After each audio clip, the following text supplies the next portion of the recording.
Probably help if the projector's on. There we go.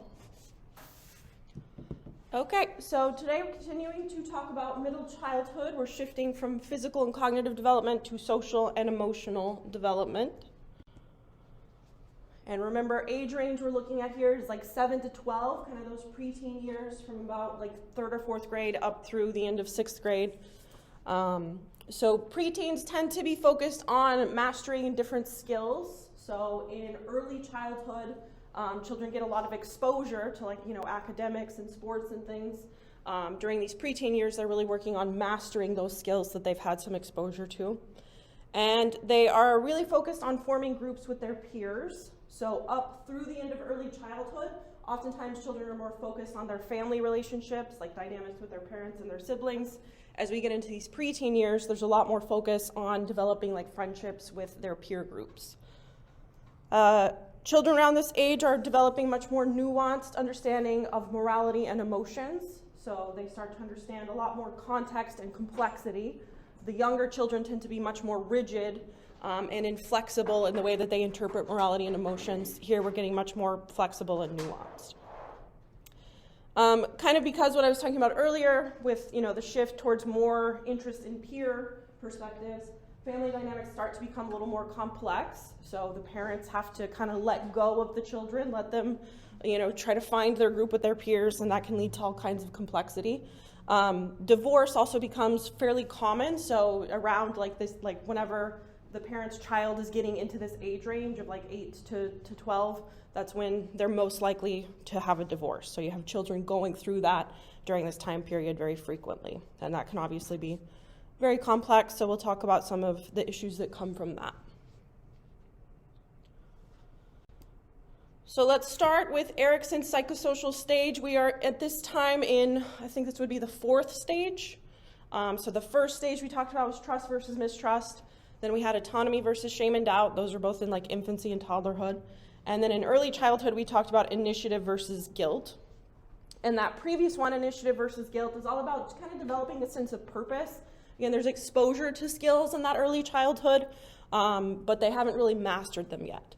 So as we get into this 4th stage in middle childhood, the proposed crisis that Erikson said was called industry versus inferiority.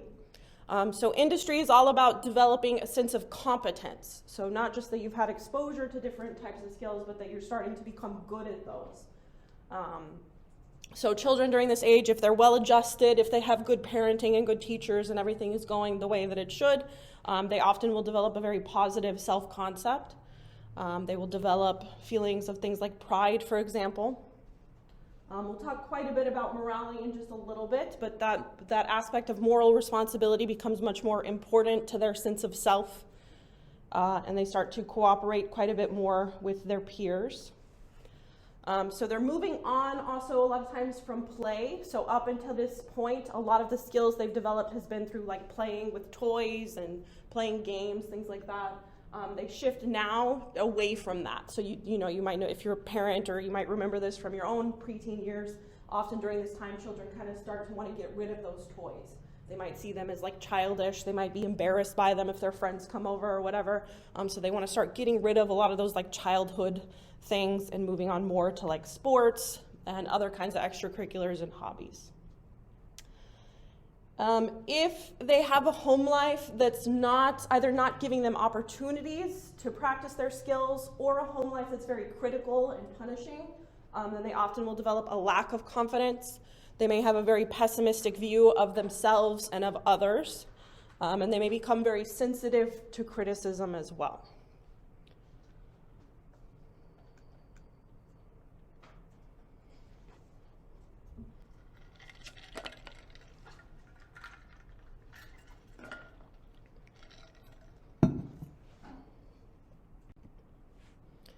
Okay, so this kind of ties back to Erikson's stage, but shifting a little bit to their self-concept. And again, kind of just to compare and contrast from early childhood to middle childhood.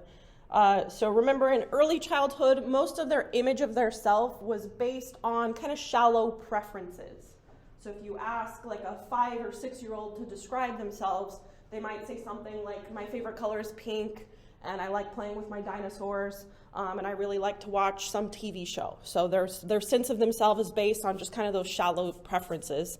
As we get into middle childhood, it shifts to kind of a deeper understanding of like specific traits that a person has. So if you ask a 7 to 12-year-old to describe themselves, they might use trait words like say, I'm shy, or I'm really smart, or I'm really funny. So they're not talking about preferences, they're talking about these kind of deeper like embedded traits that they have.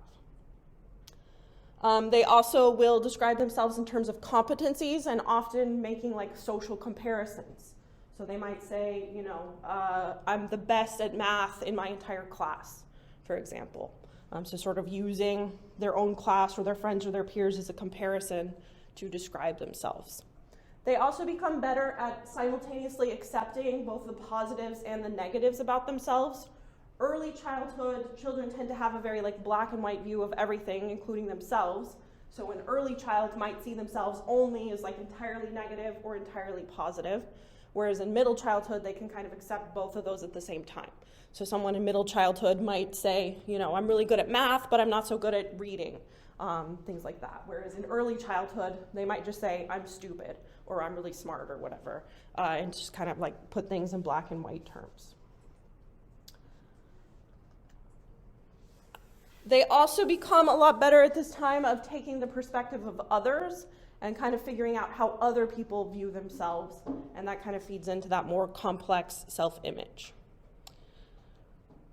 Their self-esteem is, again, continuing to develop, and typically the highest predictor of self-esteem in preteens is their perceived physical appearance. So whatever they believe about themselves and their physical appearance will be the #1 predictor of how high their self-esteem is going to be.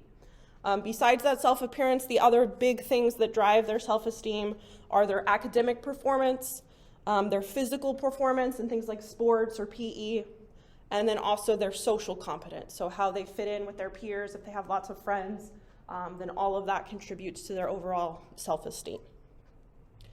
Parent and teacher feedback is still a little bit important, but it becomes less and less important as we get into this preteen and then also into adolescence. Their self-esteem is driven a lot more by their peer group rather than their parents or their, you know, authoritative figures. I should say authority figures. I'd be careful using the word authoritative because that's a parenting style. So children with authoritative parents tend to have the highest self-esteem. Those who have authoritarian parents often will have very low self-esteem if the parent is, you know, criticizing and punishing and things like that.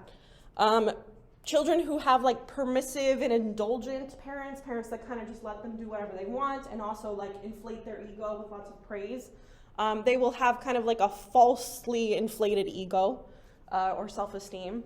So they may appear to be really confident, but any little thing that criticizes them is going to like immediately deflate that self-esteem. So it will appear very large, but can crumble very easily. But again, main contributor to self-esteem is going to be more peer perspective rather than parent perspective.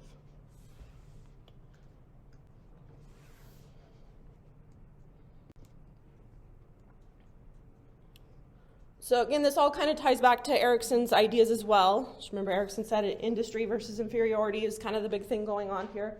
And industry is all about establishing competence. Kind of related to that is this idea of attribution styles. And achievement attribution styles are kind of the way that we explain why things happen in our day-to-day lives. It's sort of like a worldview that we take about what causes, you know, particular things to happen in our lives. So there's two basic styles to achievement attribution. The first is called mastery-oriented. So someone who has a mastery-oriented attribution view will basically believe that their own success is because of their own ability and their own effort. And whenever they have any kind of failure or challenge, they will believe that that challenge is due to factors that are within their own control, that they have the autonomy and the competence to work hard and overcome that challenge and improve from it. So they will often try to seek out information or seek out resources and skills that will help them improve that ability.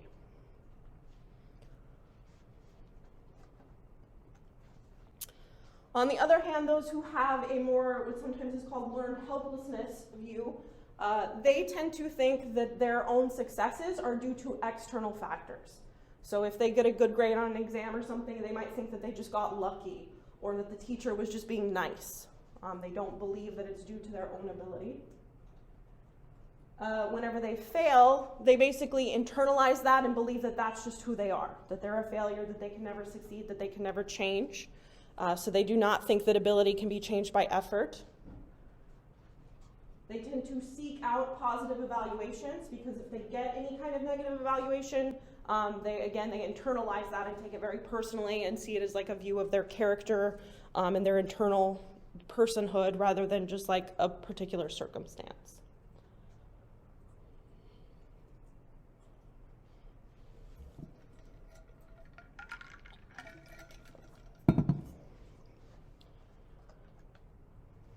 So some of the things that can lead to this learned helplessness view, maybe not surprising, an authoritarian parenting style can lead to that. Authoritarian parenting styles tend to kind of confer this belief that traits are set, that they're not flexible, that they can't change. Certain kinds of praise, you might think that any kind of praise is going to be good in like boosting a child's self-esteem, but there's actually two kind of different types of praise, and they can lead to either the mastery-oriented or the learned helplessness. So one type of praise that you can give to a child is what's called person praise. So let's say you're a parent, let's say your child does really well, they get an A on an exam, then you might praise them by saying, oh my gosh, you're so smart, you're so intelligent, that's why you got a good grade, right? Or if they mess up, they get an F, then you might say you're a failure, you're stupid, you're basically making criticisms or praises based on the person and their traits. So that's one way to do it. That style will often lead to this learned helplessness view of the world. Another form of praise is what's called process praise. So let's say, again, you're the parent, your child gets an A on the exam. Instead of saying, you're so smart, you might say, wow, you put a lot of hard work into studying for that exam. I saw you every night in your room studying, and you did a great job putting in all that effort, right? So that's teaching the child that there's not anything necessarily about them as a person that made them do good on the exam. Instead, it's the effort that they put into studying that got them that outcome, that got them to succeed. So that's teaching the child that your success is not based on some inborn talent or trait, it's something that you can work on, and that effort is worth it, because if you put effort into something, you're going to succeed and do well. If the child fails on the exam, then the parent might say, like, that's harsh, that's sad that you didn't do so well, I can see you're upset about it, but next time you can study more. Next time you can put more effort into it. Next time maybe you can meet with your teacher. So it's giving the child a view of like failure is just this temporary thing that we can move past and we can grow from it and improve. So again, person praise tends to lead to this learned helplessness view of the world, whereas process praise tends to lead to a more mastery-oriented approach to things. What else? Other things that can contribute to learned helplessness are things like stereotypes and cultural views. Any of you ever heard of stereotype threat? Okay, so stereotype threat is basically this idea that, we have certain stereotypes about people based on gender or ethnicity, etc. So for example, we tend to believe that boys are better at like STEM things like science and math than girls are. There tends to be perceptions based on race as well, that like certain races are smarter in certain areas than others. And it's been shown that if you engage people in a way that kind of makes them aware of those stereotypes prior to giving them an exam, they're more likely to behave in a way that fits that stereotype. So for example, if you have a group of girls and boys that are going to take a math test, but before they take a math test, they read some article about how women are worse at math than men. Then the girls in that case will often do worse on that math test than the boys do. But if you give them an article that says the opposite, if you give them an article that says that girls are better at math than boys or whatever, then often the girls will either perform at the same level as the boys or they might even perform higher. So just being reminded of stereotypes that apply to us sometimes can shift the way that we approach an exam or anything like that. And there's some idea that whenever you're activating those stereotypes, you're kind of activating this learned helplessness view of the world.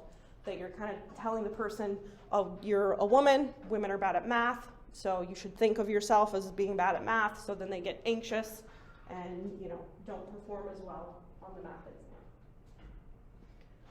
So things like stereotypes and cultural factors can contribute to these different attribution styles as well. Some other things that can help foster the mastery-oriented approach. One is also, it has to do with comparison to peers. So if a parent or teachers are often comparing a child to their siblings or to other people in the class, then that can often lead to the more learned helplessness. So if you have, let's say you're a parent, you have multiple children, and you tell one child, oh, your sister is so much smarter than you. Or even the opposite, you say, oh, you're so much smarter than your sister.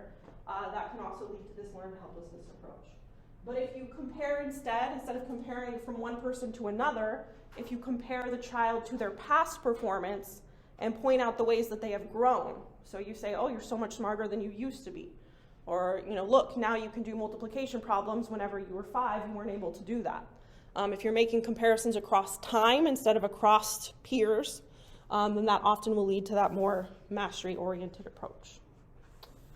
And then probably one of the biggest things that helps as well is just giving children the opportunity to have challenges and have struggles.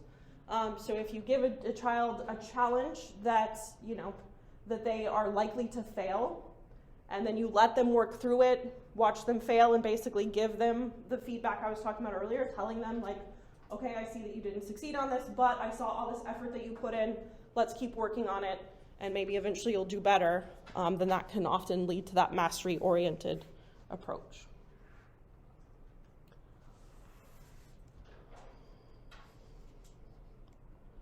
We'll talk a little bit more about this in our discussion. So we have a couple of TED Talk videos I'll have you watch, and then we'll do a discussion.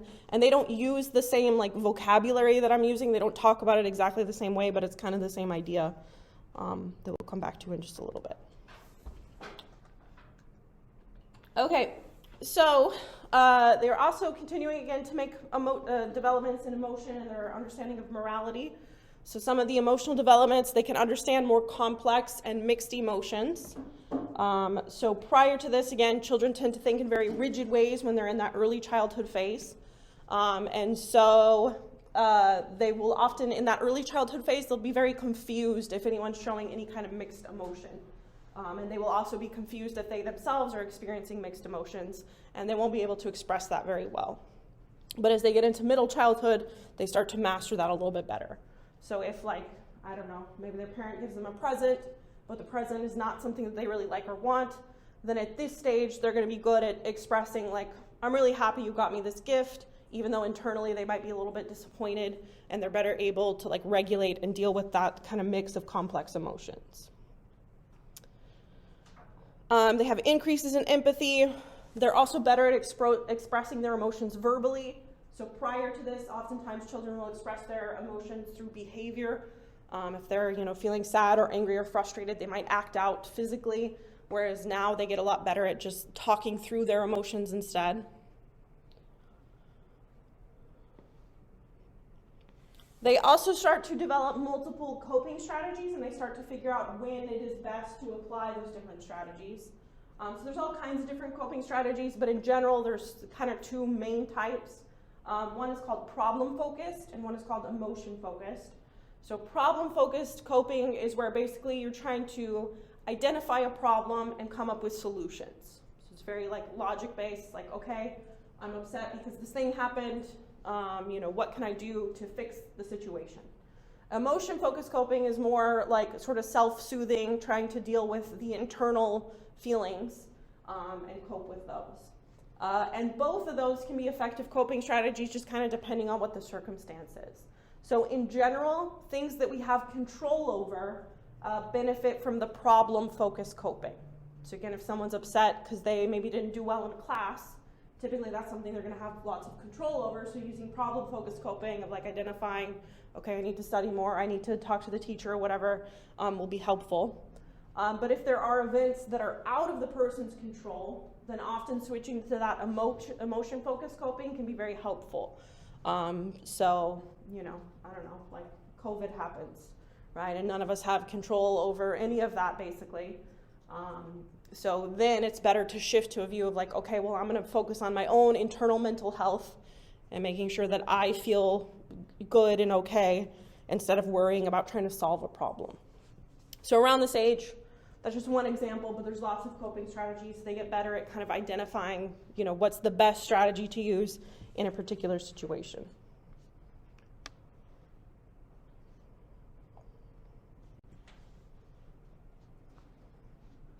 They have kind of analogous changes in moral understanding as well. So kind of similarity between emotional and moral understanding is that they get more complex and more nuanced. So with moral understanding, their moral rules become much more flexible. So again, remember in childhood, very black and white, very rigid. Rules have to be applied equally to everyone, no matter what the circumstance in early childhood. But as we get into middle childhood, they start to take into account like the context of the situation. So they might, for example, realize that like in certain situations, things that are normally bad become okay. So lying is bad most of the time.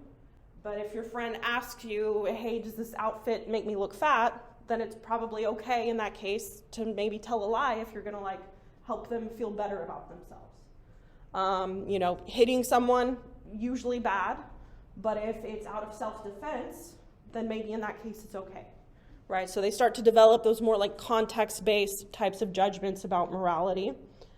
So they're focusing less on the act itself and focusing more on the intention of the person and kind of what is the outcome of this. And again, kind of like with, I don't remember when I was talking about like their perspective taking, I think with their self-esteem, but also here they're better at taking perspective of multiple sides. So if something happens that causes a conflict, they're better at seeing both sides of that situation to try to figure out like who was right or who was wrong, or maybe everybody was a little bit right and a little bit wrong, because they're better at taking those multiple perspectives.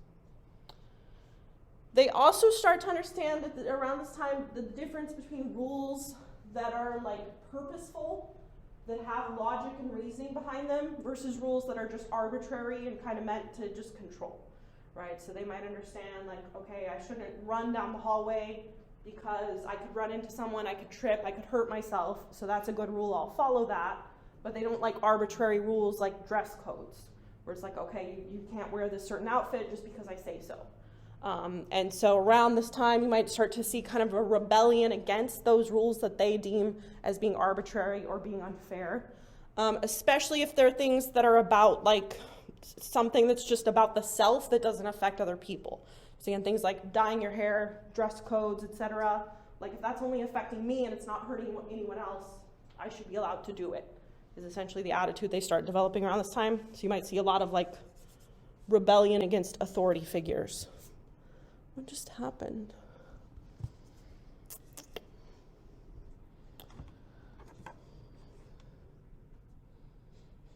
Let me reset the projector, see if that fixes it.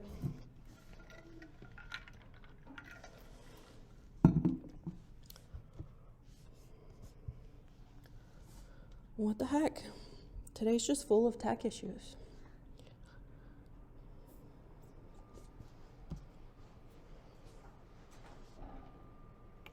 I've only got a few slides left, but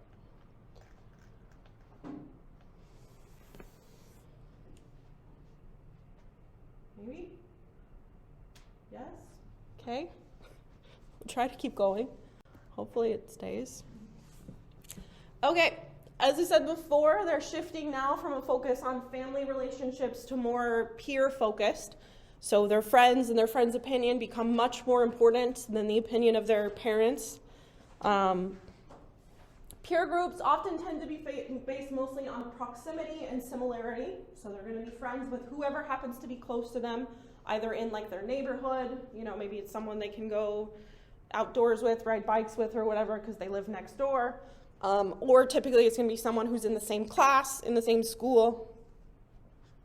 And then similarity as well. So remember, in early childhood, friendship's very fleeting and superficial. In early childhood, it's basically like anyone who plays with me for 5 minutes is now my best friend.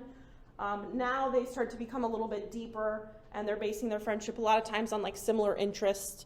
Do we like the same music? Do we have the same values? those kinds of things. Trust and loyalty start to become more important, and oftentimes friendships in this age, like I said, take on kind of a deeper meaning, and they can also be much longer lasting. So, in extreme cases, you might have someone that you're friends with for the rest of your life that you meet in this time period. So very different from early childhood. Again, they tend to share a lot of interests. They might share the same vocabulary, coming up with like slang terms that they use. They'll often dress similarly. They may have a similar gathering place, like maybe a particular friend's house, or maybe they go to the mall or whatever. And then their taste in media, music, TV shows, etc., will often be another thing that kind of unites them. At the extreme end, this can often lead to what's called in-group biases.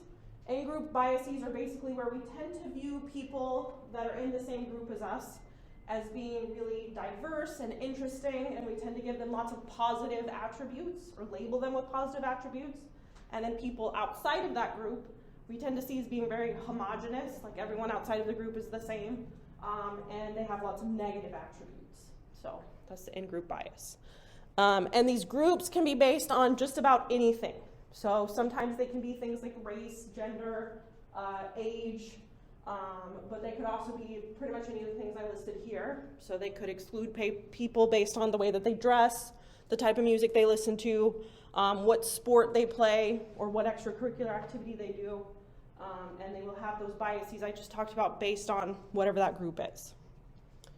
And again, in very extreme cases, that can lead to things like prejudice and stereotypes.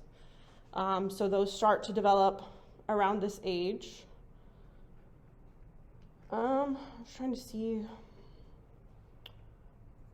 couldn't remember if I had a slide specifically about stereotypes. I don't think I do.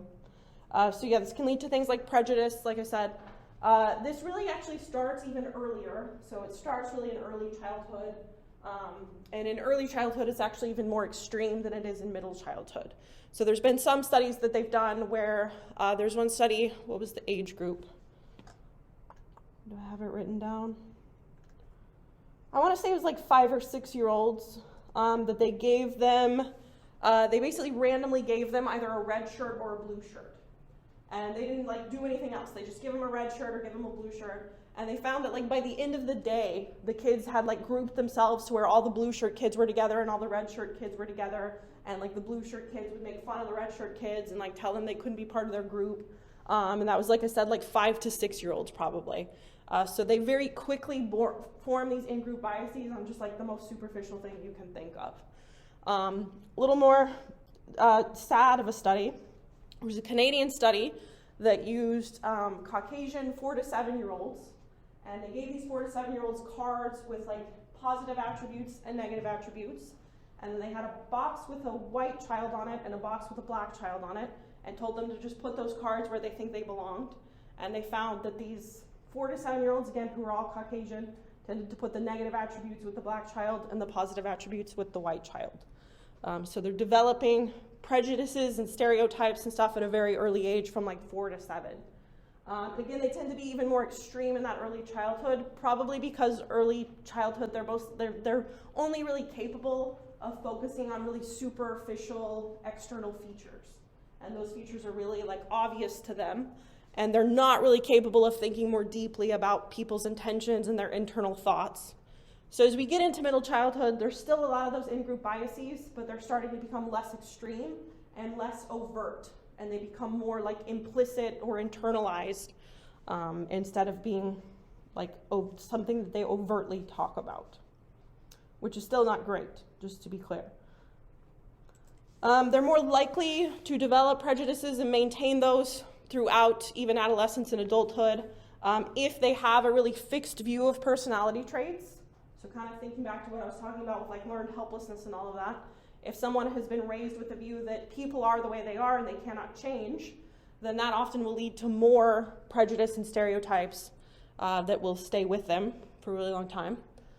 If for whatever reason, people who have an overly inflated self-esteem also often tend to be more likely to maintain prejudices. What else? I think those were the main things to say about that.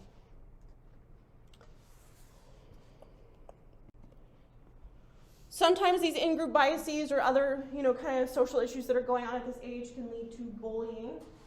So there's two basic types of bullying. The first one is like aggression. So that would be either physical violence or like verbal aggressions. So like mocking someone, making fun of them, calling them names. Relational bullying is more like where someone maybe spreads rumors about a child behind their back or maybe ostracizes them from a social group. In general, boys tend to engage in a lot more of the aggressive type of bullying, and girls tend to engage in the more relational type of bullying. So it might not be super common to see girls physically fighting, but they're much more likely to spread insidious rumors about another girl or, kind of cut her off from the friend group. So aggressional bullies, like I said, tend to be boys. They tend to be boys who are like popular, sort of socially powerful, basically. And they tend to pick on children who are already kind of rejected by the peer group because those children are less likely to have someone to come to their defense. So bullies will often kind of single out someone who's already ostracized and rejected and then bully them specifically. So all kinds of intervention programs that like schools and things have developed. I don't know how effective any of them are. I probably should have looked up some statistics about that. But so there's some interventions that are specifically targeted at the victims of bullying. So they are trying to essentially like help the victim become more resilient. They're trying to help them get a friend group so that people will come to their defense whenever they're being bullied. And then there are other programs that are targeted more at either the bullies or the parents of the bullies. So often like having just community codes and rules against it. Teaching people that if they are a bystander and they witness bullying happen, they should intervene. They should, defend the person who's being bullied. And then there are also some programs that are targeted at, like I said, at the parents, either of the victims or of the bullies. So, teaching parents how to parent in a way that does not lead to children who are, aggressive, etc.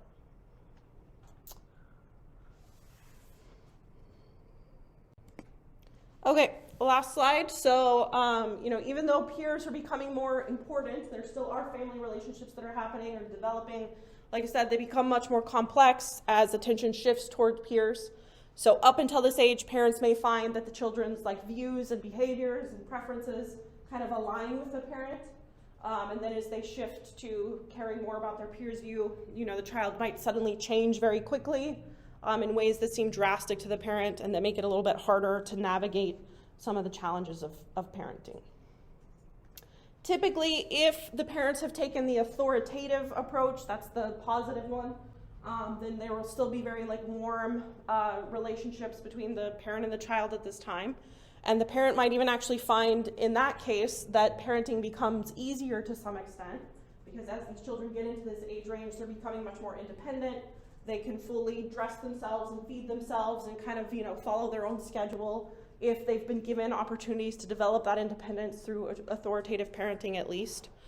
Whereas if the parent took an authoritarian approach, that's where they might find the most difficulty here, because the child in that case is more likely to try to rebel against those very strict rules and standards, and that can lead to all kinds of very intense conflict between parent and child through middle childhood and then also through adolescence as well. Sibling relationships also can be very complex at this time. And a lot of that, again, depends on the parenting style. So if the parents have fostered a lot of competitive nature between siblings, so that would come often from comparing siblings to each other, telling one child, oh, your sister's so much more obedient than you are, your sister's so much smarter than you are, or whatever, then that will often lead to a rivalry between siblings where you're getting lots of fighting.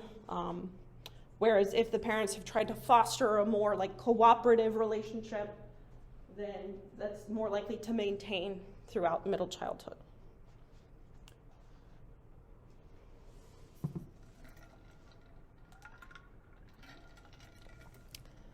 Okay, so divorce, like I said, becomes more common among parents who have children at this age. Whenever we get into probably like young adulthood or maybe late adult, somewhere in adulthood. I'll show you like a curve of when divorce rates are most likely to happen based on the point of marriage and the point of different birth of children. But in general, whenever someone has their first child reach around like 6 to 10, that's when divorce is most likely to happen. So therefore, children at this age are often experiencing divorce of their parents pretty frequently. It's been a while since I've looked up statistics, but the last I had read is something around 50% of marriages end in divorce, so extremely common. Some of the immediate effects of divorce, they're probably pretty obvious. One is dealing with parental conflict. So that could be, listening in on arguments and fights and being put in the middle of those fights in some cases. Financial distress. So obviously if you take a family where two parents were working together to support a mortgage in a household, you split them up to where now they have to have 2 mortgages and 2 utility payments and everything. That's going to be very financially stressful for the whole family, and the child is likely to feel the effects of that. They will also then have very inconsistent discipline. So if the mom and the dad, or whatever arrangement, the mom and the mom, the dad and the dad, have different parenting styles and different rules, and suddenly you're split up into these 2 households where maybe one parent is very lenient, lets you do whatever you want, the other parent's super strict, then trying to navigate back and forth between those 2 rule sets can be very difficult. There's also just the loss of routine overall. So maybe the child has a very consistent routine, and then all of a sudden you basically to blow all that up, then that can be very stressful. Long-term, children tend to start having improvement after about 2 years after the divorce. They start to kind of settle into it and adjust. But they often will likely have declines in academic performance that will last for the rest of their school years. They may have decreases in self-esteem. They may have issues with like friendships and things like that. And they're also more likely to have issues with romantic relationships going forward for pretty much the rest of their life. Some things that can help so that those outcomes aren't as severe. One is making sure that the child is shielded from conflict. So the parents, if they are fighting or going through divorce, they should try not to do that in front of their children as much as possible. They should try to provide some continuity and familiarity. So even though the child gets split up into 2 different households, they should come to agreements on making sure that they at least have a consistent schedule no matter which household they're in. What else? Probably not surprisingly, if both parents take an authoritative parenting approach, then that can also be helpful. Explaining the divorce as much as like appropriate. There are certain cases, where maybe there's certain things that shouldn't be disclosed to a child because it might be too much information for them to handle depending on the circumstance. But at least giving some explanation as to why the divorce occurred can sometimes be helpful. What else? Providing child support, like financially, especially if one parent is doing most of the parenting, has like more custody or whatever, then giving financial support to that parent can be very helpful. Last thing I'll say about this, but I'll come back to it more later. About 60% of parents will remarry. So after going through the divorce, they'll probably get married again, which then brings in more complex dynamics because now you have step-parents and step-siblings in some cases, half-siblings. We'll discuss that a little bit more later because that would be more of an impact that would be happening during adolescence and early adulthood because that obviously comes after the divorce. Takes time to happen. So, okay. Any questions about middle childhood? Yes. Do they know why parents will usually get a divorce around that age range? Like, why is it always like 7 to 12? Yeah. Range? I know there are reasons that I can't remember off the top of my head because, like, I can picture the curve that I'm talking about. There's like a graph that I'll show you whenever we get to that point. And I think I talk about it there. I mean, there's probably, part of it might be that just like having a child at this age is difficult. It's like, for anybody, just because of all the tumultuous things that are happening. And oftentimes that's when you can get parents really butting heads about parenting styles. There might be one parent who thinks like, okay, they're at an age where they're mature enough, let's let them have a phone or let's let them do whatever, right? And the other parent thinks like, no, they're still too young. So often just like something about that age brings out very different parenting philosophies. But then there's also just other things that have nothing to do with the kid going on often at that time that just like line up with that age. So at that point, let's see, if the kid is, what I say, 6 to 10, most marriages, I don't remember the number off, I think usually most marriages, like they're married for like 3 years before they have the first child. So at that point, they would have been married for 9 to 13 years. And there's just relationship things that kind of happen around that time that can lead to divorce. But yeah, we'll talk in more detail whenever we're talking more from the perspective of the parents getting divorced rather than the child going through it. Yeah. Did you have something, Preston? Same thing? Yeah. All right. Anything else?